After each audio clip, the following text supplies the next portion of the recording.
transmitir a palavra que foi reservada para cada um de nós. Nós te adoramos, glorificamos o teu santo nome. Amém e amém, Jesus. Amém. Aleluia. Podem tomar assentos, queridos irmãos e irmãs. A paz do Senhor para todos nesta manhã. Que prazer estar neste lugar. Eu agradeço a Deus, primeiramente, que nos trouxe. E agradeço também ao pastor Elienay, nosso presidente. Estava programado um evento, mas houve uma modificação. E eu perguntei e o presidente falou, é para vir do mesmo jeito. Falei, então tá bom, vamos obedecer, aí vai dar tudo certo. Então ontem já pudemos almoçar com o pastor Elienay, com a sua família, também com o apóstolo, a sua família. Almoçamos com a nossa mãe e estamos muito gratos a Deus de estar neste lugar com os irmãos. Há uma palavra de Deus no meu coração e eu gostaria de compartilhar com os irmãos e desejo que o Espírito Santo traduza a palavra, revele a palavra e que cada um que veio aqui nesta manhã possa voltar abençoado para casa, dizendo, eu tive uma experiência com Jesus, eu tive uma experiência com a palavra, o Espírito Santo moveu o meu coração, eu fui tão abençoado por estar na casa do Senhor nesta manhã.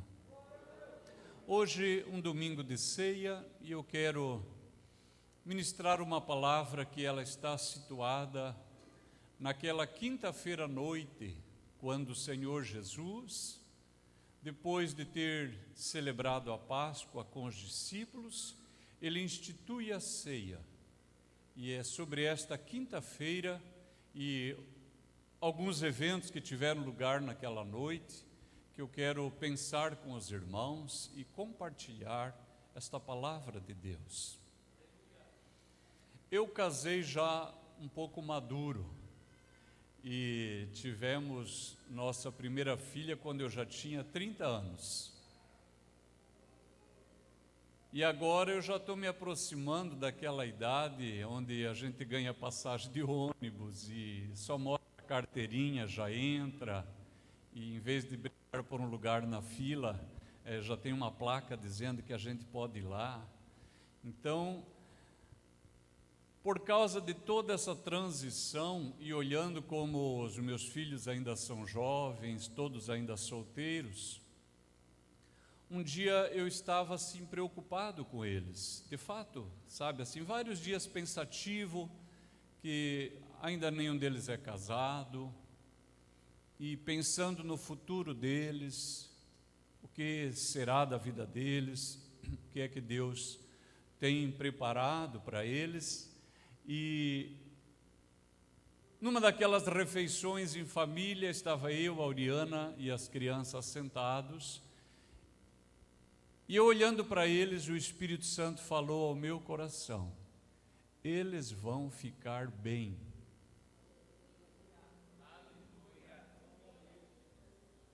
Falou claramente, eles vão ficar bem.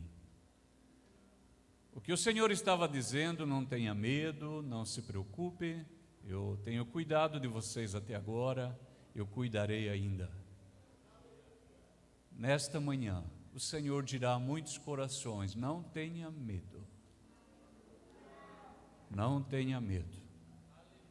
O apóstolo João escreveu na sua primeira epístola, no capítulo 4, versículo 18, o perfeito amor lança fora todo medo. Então, se alguém veio a este lugar nesta manhã e há uma preocupação exacerbada no seu coração, há um medo no seu coração, um medo doentio, porque ter medo é saudável. Ter medo faz parte de uma mente equilibrada e saudável. Mas existe um tipo de medo que é paralisante, que faz perder a paz, faz perder o sono, faz recuar diante dos desafios. A respeito desse medo, nesta manhã, o perfeito amor que é Cristo. Aleluia, eu vou repetir, o perfeito amor que é Jesus. Ele dirá à igreja, não tenha medo. Aleluia. Se você trouxe a sua Bíblia, abra gentilmente em João no capítulo 14. Aleluia. E eu quero convidar aqueles que são de oração, que estejam orando juntamente comigo, que o Senhor se manifeste, irmãos, é para o bem de todos nós. Eu serei abençoado, a igreja, cada um de nós será abençoado pela palavra de Deus. Diz assim, João 14, nós vamos ler 3 versículos. Não se turbe o vosso coração. Credes em Deus, crede também em mim. Na casa de meu Pai há muitas moradas. Se não fosse assim, eu vou-lhe teria dito. Pois vou preparar-vos lugar. E se eu for e vos preparar lugar, virei outra vez e vos levarei para mim mesmo, para que onde eu estiver, estejais vós também. Amém. Aleluia, que palavra linda.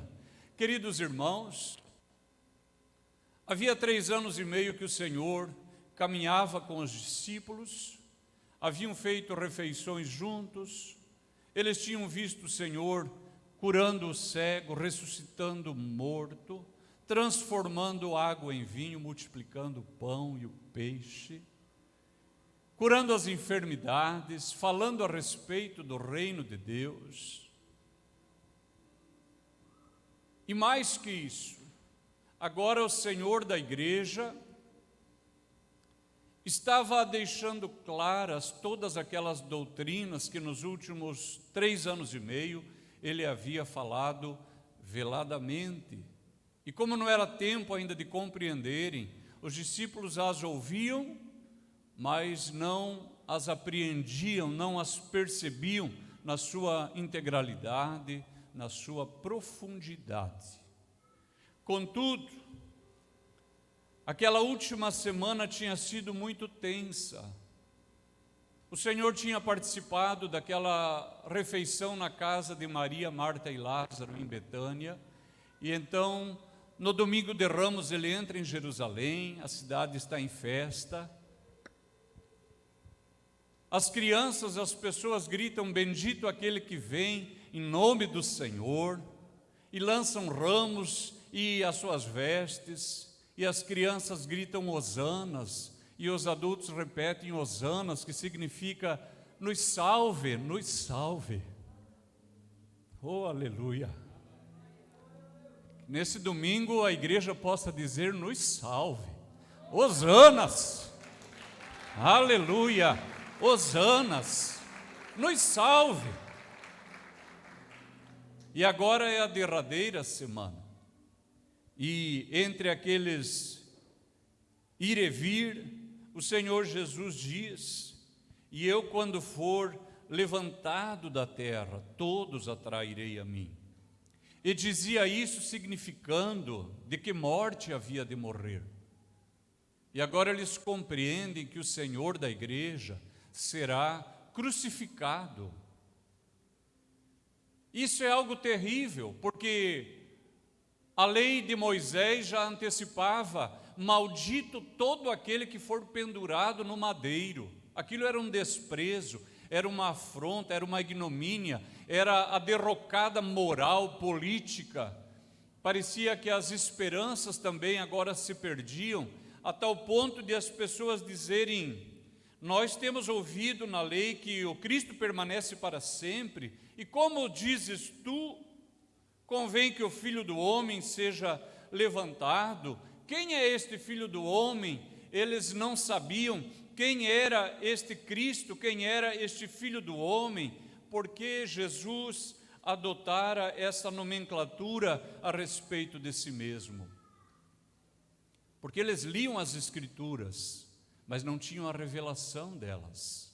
Entretanto, o profeta Daniel havia dito que o reino da Babilônia passaria, disse que depois o império Medo-Persa passaria, falou também que o império de Alexandre o Grande passaria, e o Senhor, por boca do mesmo profeta, disse: o império romano, apesar de terrível, fortíssimo, também passará. Mas O mesmo profeta disse: eu estava olhando nas minhas visões de noite, eis que vinha nas nuvens do céu um como o filho do homem, e dirigiu-se ao ancião de dias, e o fizeram chegar até ele. O ancião de dias é o nosso Deus, e aí a respeito de Cristo diz assim: e foi-lhe dado o domínio, e a honra, e o reino, para que todos os povos, nações e línguas o servissem. O seu domínio é um domínio eterno, que não passará, e o seu reino, o único que não será destruído. Aleluia! Oh, aleluia! Aleluia! Glórias ao nome do nosso Deus. A senhora igreja faz parte de um reino que nunca passará, o único que jamais será destruído. Aleluia! Apesar disso, as pessoas diziam: quem é este filho do homem? Como é possível que diga que será pendurado num madeiro? E aquela quinta-feira ela se torna tensa, porque o Senhor Jesus, depois de celebrar a Páscoa, onde eles comiam o cordeiro pascal, as ervas amargosas, o pão ázimo, e eles faziam isso já há mais de 1.300 anos, isso já estava na cultura deles, estava na genética deles. Todos já tinham absorvido esse conhecimento. E agora o Senhor, no meio daquela refeição, diz: a partir desta noite, não será mais esse cordeiro pascal, porque eu é que sou o cordeiro de Deus que tira o pecado do mundo, e todos vocês vão se escandalizar de mim, eu serei pendurado no madeiro, e a partir de agora vocês vão comer o pão e o vinho para se lembrarem de mim. Façam isso em memória de mim todas as vezes que vocês se reunirem em meu nome. Aleluia! Isso, irmãos, gerava uma ruptura, era uma quebra de continuidade. Eu sou uma pessoa muito tradicional, eu sento no mesmo lugar à mesa desde sempre, eu uso as mesmas ruas para ir para o centro da nossa cidade, estaciono no mesmo lugar sempre.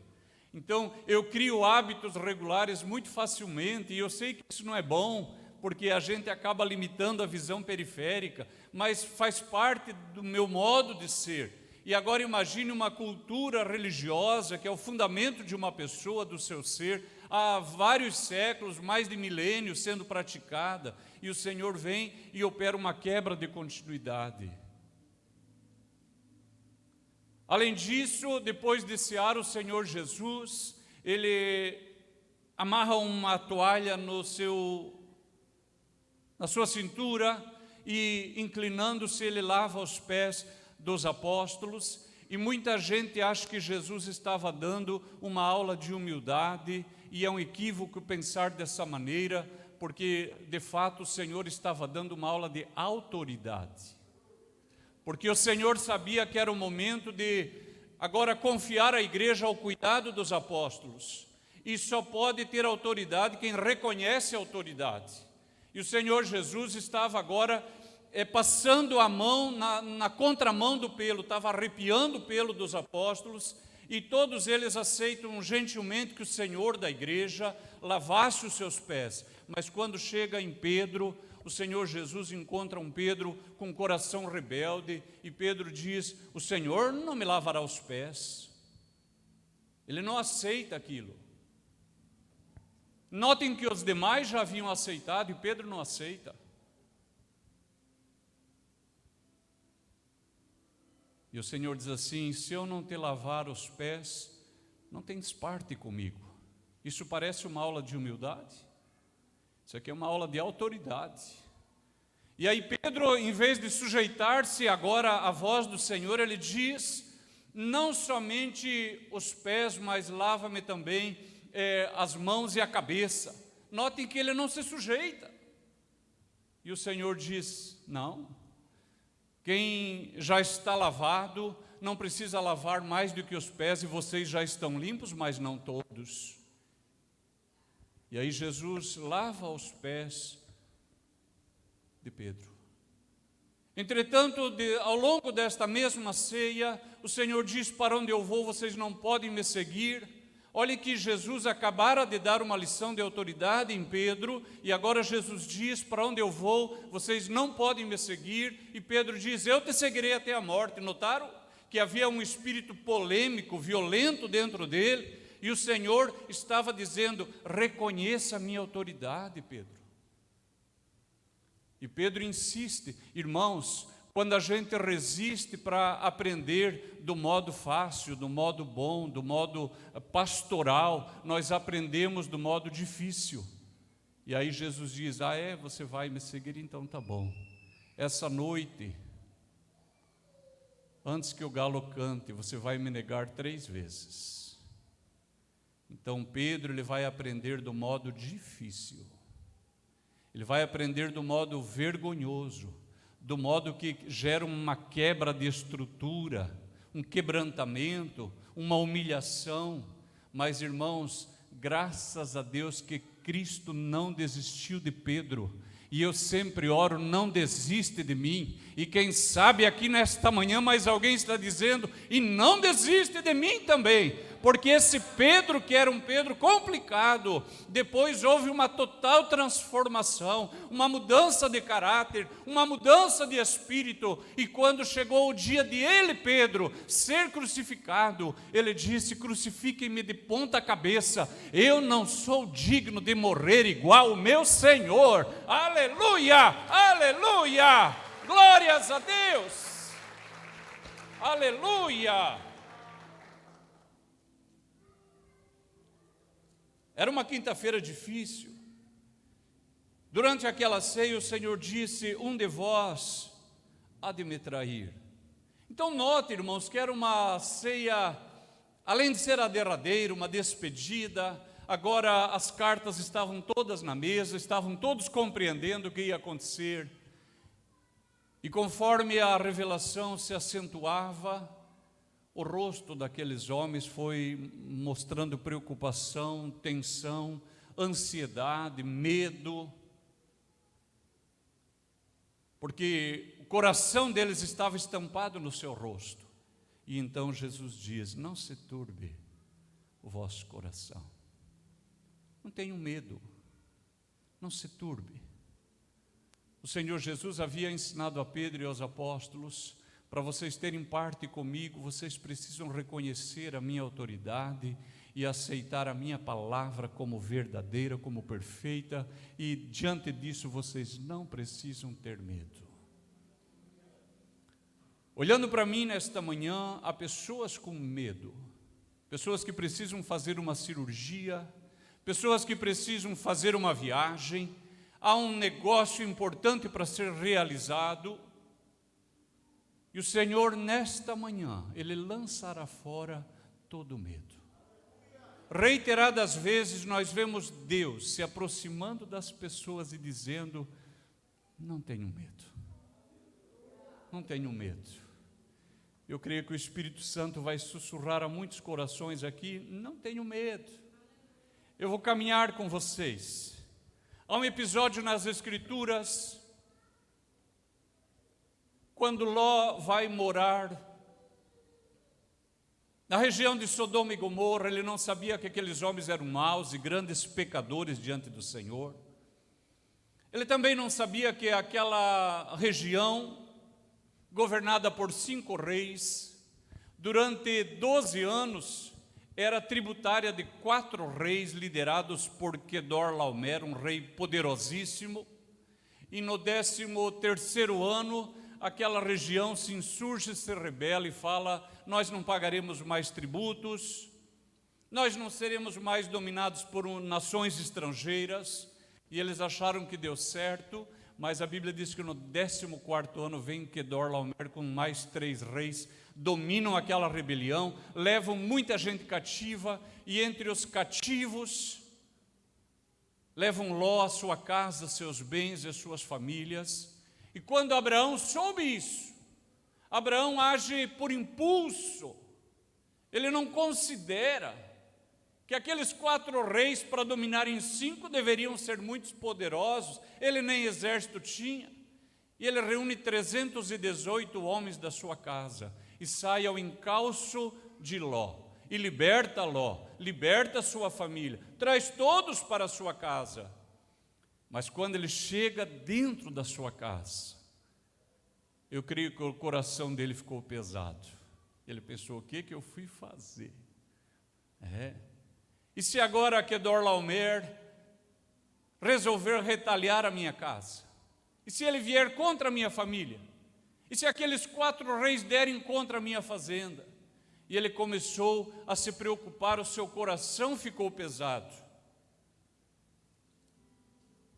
Mas no meio dessa preocupação, diz assim: depois destas coisas, veio a palavra do Senhor a Abraão em visão, dizendo: não temas, Abraão, eu sou o teu escudo. Um homem que andava com Deus, um homem obediente a Deus, Deus apareceu. Eu não encontro aqui que ele tenha orado. E Abraão era um homem de altar. Abraão era um homem de oração. Isso era a prática dele. Mas nesse episódio eu não encontro isso. Mas quando nós olhamos anteriormente, nós vemos que quando ele volta dessa guerra, ele entrega o dízimo a Melquisedeque, um tipo de Cristo. Olhe só. E agora, não havendo orado, Deus aparece para ele e diz: não tenha medo, Abraão, eu sou o teu escudo. É uma boa promessa? Aleluia. Que nessa manhã o Senhor diga para pessoas aqui: não tenha medo, eu sou o teu escudo. Eu sou o teu escudo.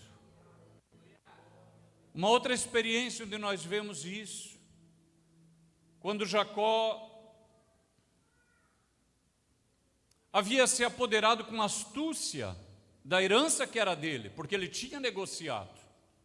Esaú tinha vendido a herança, mas depois lá na frente, Esaú tenta se fazer de inocente nessa história. E juntamente com a sua mãe, ele se apodera das bênçãos, não da materialidade dela, mas da promessa delas. E por causa disso, a sua mãe, Rebeca, fala a Jacó: o teu irmão jurou você de morte. Aqui não tem mais nada para você. Ele já disse, quando seu pai morrer, ele só espera por isso, ele vai matar. Então é melhor que você viaje para Harã, fuja daqui, porque senão você vai morrer nesse lugar. A Bíblia diz que ele saiu só com o seu cajado. Um cajado na mão para uma viagem de aproximadamente 700 quilômetros a pé. Semanas, talvez meses viajando. Quando ele olha para trás, tristeza, despedindo-se da sua mãe querida, do seu pai, que não sabia o que pensar do próprio filho, do irmão que o jurara de morte, de uma riqueza que ele achou que faria parte da vida dele e agora ficava tudo para trás. Na frente, a incerteza. Olhe só, irmãos, quanta gente nesta manhã assim, parado num istmo de tempo, num hiato, olha para trás e não vê coisas boas, olha para frente e não vê promessas boas. Assim estava Jacó, não sabia o que encontraria em Padã Arã. E quando ele está caminhando nesta viagem, ele para em algum lugar, e quando ele está dormindo, ele sonhou, e havia uma escada posta na terra, o cume dela ia até o céu.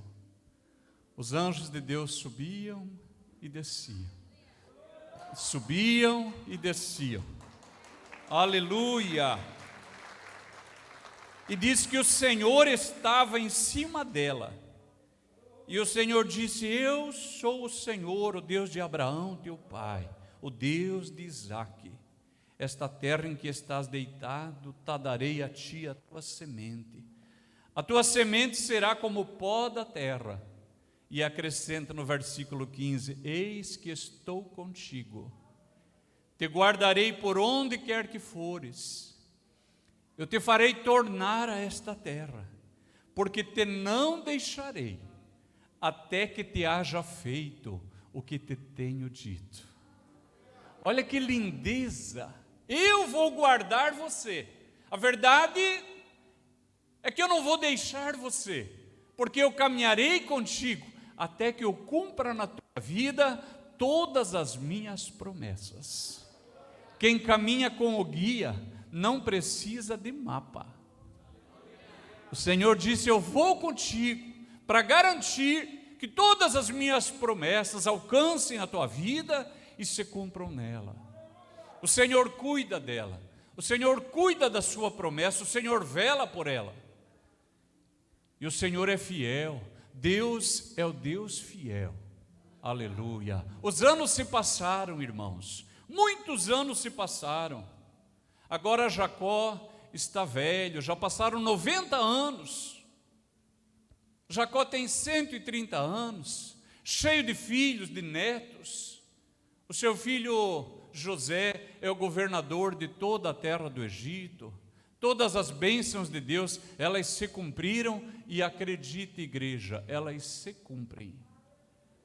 E agora, como homem próspero, homem poderoso, José manda carros de Faraó buscar seu pai na Palestina. E quando seus irmãos chegam para Jacó com 130 anos e dizem: nosso pai, viemos buscar-te para descer ao Egito. Ele falou: mas é mesmo, meu filho vive. E ele é governador mesmo? É. Os filhos falam: espie pela janela. A palavra de Deus diz que quando ele viu, estavam lá os carros de Faraó esperando ele. Mas essa não é a melhor parte. Olha o que Deus disse para Abraão. Para Jacó. Falou Deus a Israel em visões de noite e disse: Jacó, Jacó. E ele disse: eis-me aqui. E disse: eu sou o Deus de teu pai. Não temas descer ao Egito, porque eu te farei ali uma grande nação, e descerei contigo ao Egito, e certamente te farei tornar a subir. Aleluia! Olha só, 90 anos depois, o mesmo Deus que havia falado com ele a princípio disse: não tenha medo de descer ao Egito, eu vou descer contigo, e eu vou fazer de você ali uma grande nação, e eu te farei tornar a subir. Aleluia! O Senhor estava dizendo para os apóstolos: não se turbe o vosso coração, não se turbe. Na casa de meu pai há muitas moradas. Se não fosse assim, eu vou-lhe teria dito, porque vou preparar-vos lugar. Contudo, queridos irmãos, nós precisamos compreender uma coisa. A promessa de Jesus de buscar a igreja, de buscar os seus discípulos, não é para livrar de problema. E agora eu queria muito que o Espírito Santo me ajudasse, porque às vezes o crente, ele está doente, ele está com problema, tem dívidas que parecem impagáveis, insolúveis, problemas intransponíveis, e o crente diz: por mim Jesus podia voltar já. É um equívoco, igreja, é um erro. Você prestou atenção na leitura? Qual o motivo, qual a justificativa que o Senhor Jesus deu para voltar e buscar os discípulos? Para livrar de problema? Para livrar de aflição? Não, irmãos. Ele diz assim: para que onde eu estiver, estejais vós também. A volta de Jesus é para que nos devolva aquele mesmo relacionamento que o homem tinha com o seu Criador lá no jardim. Um dia nós estaremos com o Senhor, não haverá barreira, não haverá pecado, não haverá iniquidade, não haverá medo no nosso coração, porque a obra perfeita de Cristo restaurará em nós a perfeição da criação de Deus. Nós não teremos medo de Deus, não ficaremos aflitos nem angustiados. E aonde Jesus estiver, onde Jesus estiver, nós também estaremos. Mas então, pastor, o que eu faço dos meus problemas? O que eu faço das minhas lutas, das dificuldades que me cercam? Irmãos, para os problemas, a palavra de Jesus é outra. Para as dificuldades, para as enfermidades, a palavra de Jesus é outra. Nunca esqueça, quando um crente fala assim: por mim Jesus podia voltar já, é bem possível que ele esteja com depressão. Ele precisa de cura, porque o Senhor nos criou para esta terra, o Senhor nos criou para esta vida. E nesta manhã, se tem alguém aqui cansado, deprimido, desanimado, a glória do Senhor encherá a sua vida, e você dirá: eu quero vencer, eu quero viver mais. Aleluia!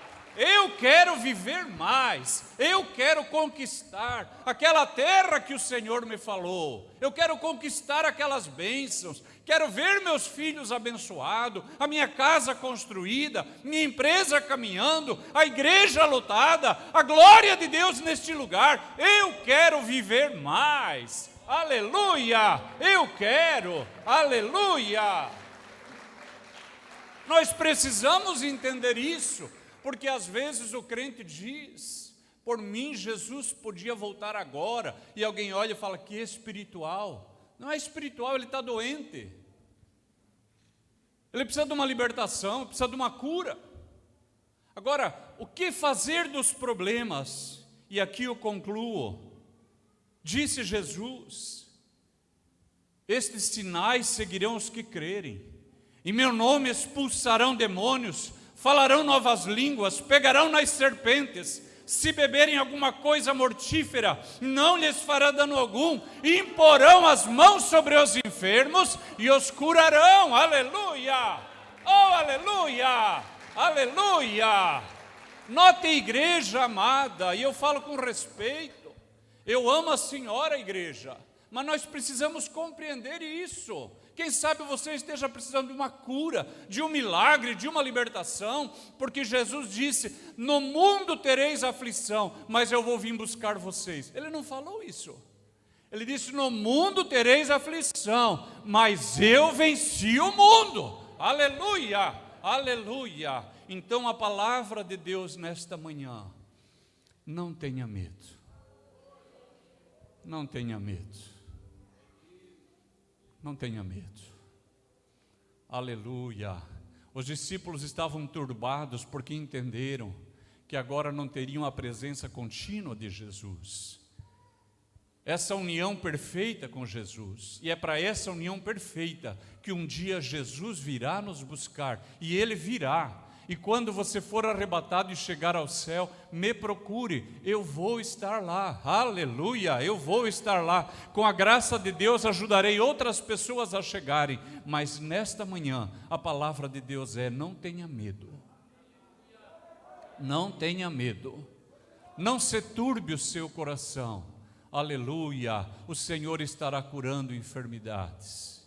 O Senhor estará abrindo porta de milagre. Aleluia, sinais, maravilhas acontecerão sobre a sua vida, e você saberá que o Deus fiel que falou com Abraão, com Isaac e Jacó, é o mesmo Deus que é glorificado neste lugar, é o Deus que é adorado neste lugar, que passeia entre os querubins, mas que passeia também entre os fiéis do seu povo. Eu quero orar com a senhora, com o Senhor. Incline a sua cabeça.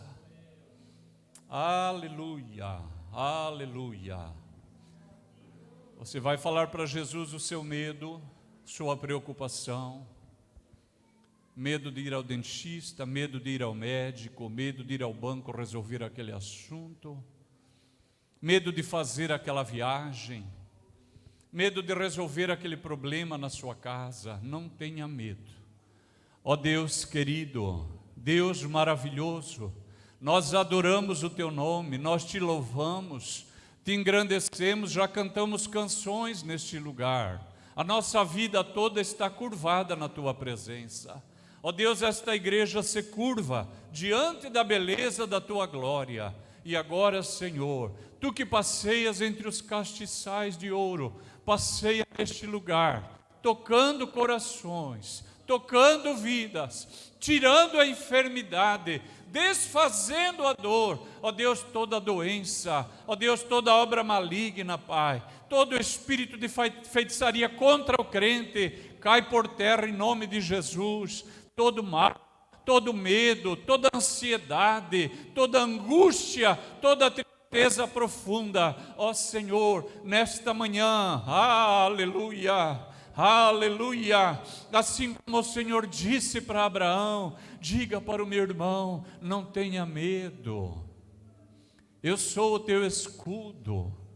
Assim como o Senhor disse para Jacó, diga para esta irmã, não tenha medo, eu descerei contigo e eu te farei subir. Aleluia, a verdade é que eu não te deixarei. Romasai, quite alai de shofanai, alai de shia tu idecantrios, teifar, aleluia. Ó Espírito, revela a tua palavra ao coração e diga, não tenha medo, não se turbe, a minha paz alcançará você, a minha saúde será sobre você, minha prosperidade sobre a sua vida, minha salvação vestirá você como uma veste, e você saberá que eu sou o Senhor. Nós te adoramos, Senhor.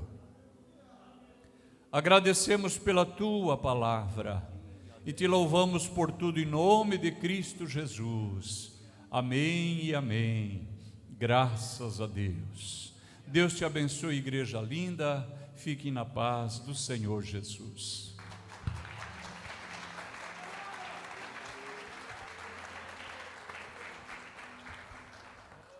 Aleluia.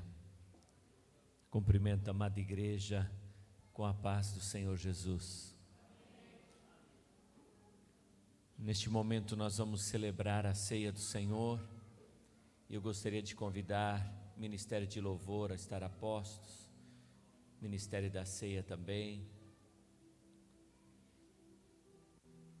A palavra veio ao nosso encontro nesta manhã. E muitas vezes nós queremos ter comunhão com Deus, mas estamos tão preocupados com as coisas desta vida que não percebemos que Ele está tão perto de nós. A palavra diz que Ele havia multiplicado o pão e todos comeram e se saciaram, e no outro dia toda aquela multidão estava de novo onde Jesus estava. Percorreram um grande caminho para estar onde Ele estava. E Jesus diz, vocês vieram até mim, mas por causa do pão que perece. Por que vocês não lutam e não trabalham pelo pão que permanece? Talvez você gaste horas a fio para conseguir o teu salário. Talvez você gaste horas a fio para deixar a tua casa bem arrumada. Talvez você gaste horas limpando o seu carro. Mas quanto tempo você gasta buscando a presença do Senhor? Quanto tempo você gasta zelando pela presença de Deus na tua vida, na tua casa, na tua história?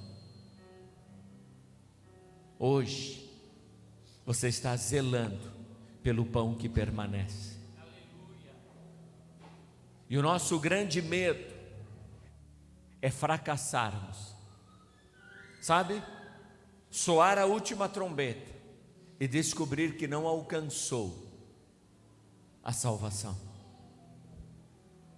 Que terrível para aquele crente morno descobrir que fracassou, que perdeu a sua chance.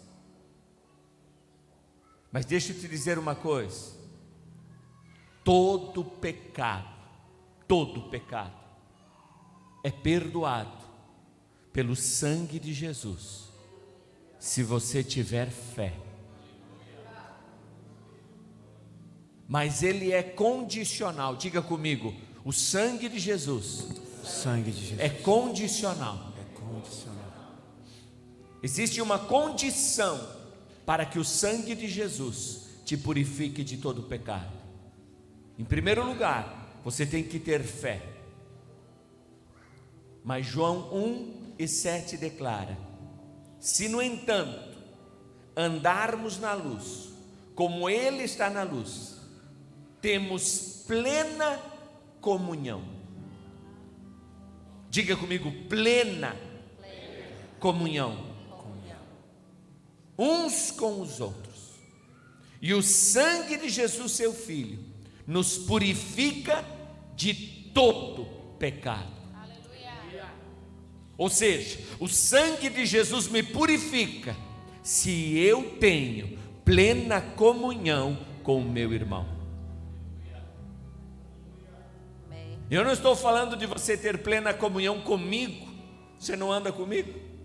Você não senta para tomar café comigo todo dia? Não estou falando de você ter comunhão com o pastor, que você vê ele só na igreja e nas festinhas. Você precisa ter plena comunhão com a sua esposa, com o seu esposo, com o seu filho, com a sua sogra, com o seu sogro, com o teu colega de trabalho.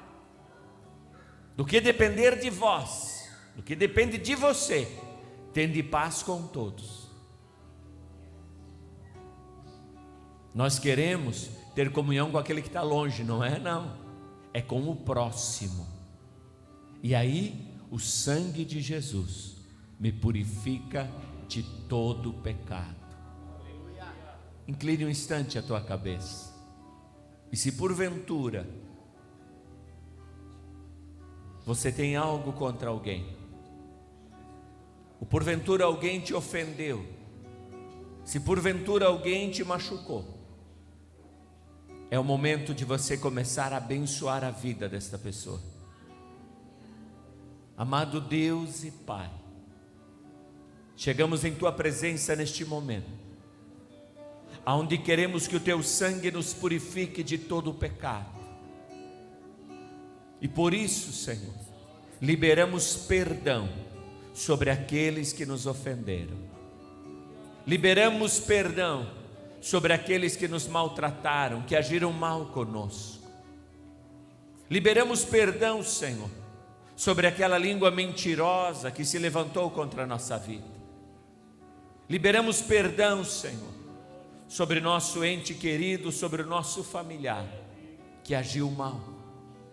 Perdoa, Pai, o seu pecado, porque eu perdoo o seu pecado.